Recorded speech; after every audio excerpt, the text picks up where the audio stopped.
안녕하세요. 이번 주에 발표를 맡게 된 컴퓨터 과학 전공 21학번 이주연입니다. 이제 원래 기존에는 다른 주제를 발표하기로 예정이 되어 있었는데 이제 내용이 너무 쉽고 뭔가 알고 계신 분들이 많을 것 같아서 좀 고민을 많이 했어요.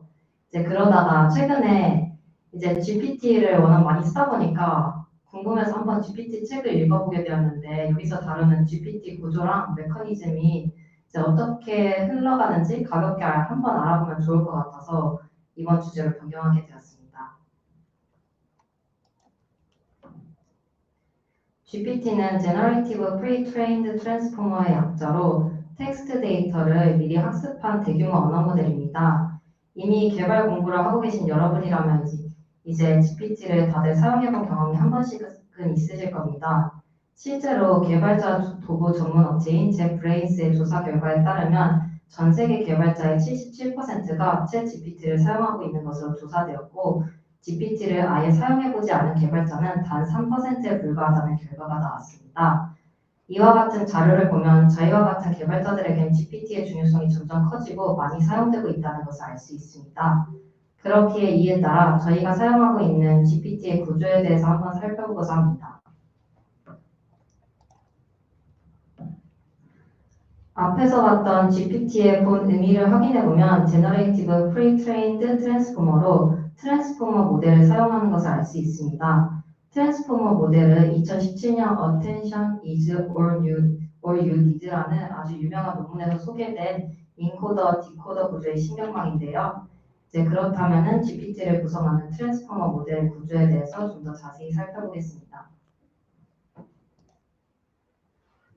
트랜스포머 모델은 이제 그림 좌측을 보면은 이제 그림 좌측은 인코더 모듈, 우측은 디코더 모듈로 구성이 되어 있는 것을 확인할 수 있는데요.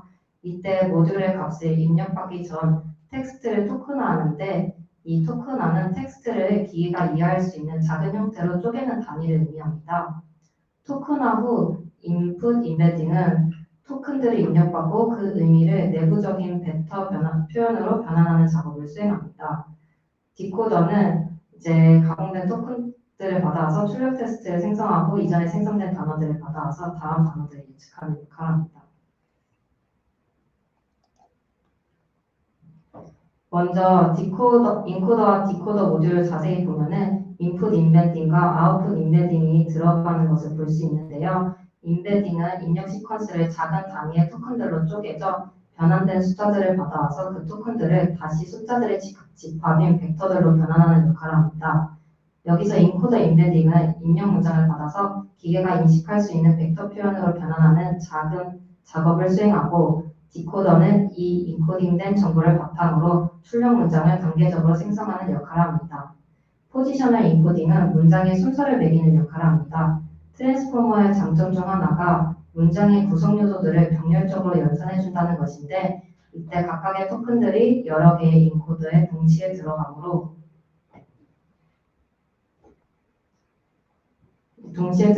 토큰들의 순서가 중요해지는데 이때 포지셔널 인코딩을 이용합니다.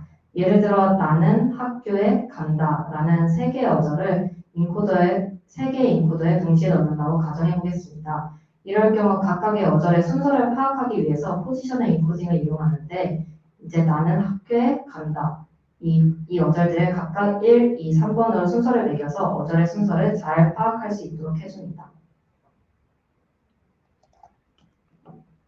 다음으로 멀티-헤드 어텐션 블록을 살펴보겠습니다. 멀티-헤드 어텐션 블록은 여러 개의 셀프 어텐션들의 층으로 구성되어 있습니다. 이러한 셀프 어텐션들은 입력 텍스트의 상호 관계를 파악하고 좀 더 집중해야 할 값들을 찾아주는 역할을 합니다. 여기서 인코더의 멀티-헤드 어텐션은 입력 시퀀스에 집중해야 될 부분을 하이라이트해주고 디코딩 하단은 출력 시퀀스에 집중해야 될 부분을 찾아줍니다. 다만 디코딩 블록 상단의 멀티-헤드 어텐션 부분은 조금 다르게 인코더의 출력과 연결되어 있습니다. 이는 출력 시퀀스와 입력 시퀀스를 모두 받아서 함께 집중할 부분을 찾아줍니다.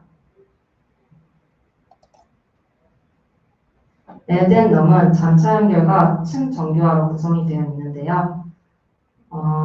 잔차 연결은 각 층이 깊어질 때 각 층의 입력을 그 층의 출력에 더해주는 기법입니다. 특정 테스트가 트랜스폼에 들어온다고 가정을 해보면 레드앤덤에 들어오기 전 각각의 어절들은 특정한 벡터로 이미 값이 연상된 상태일 것입니다.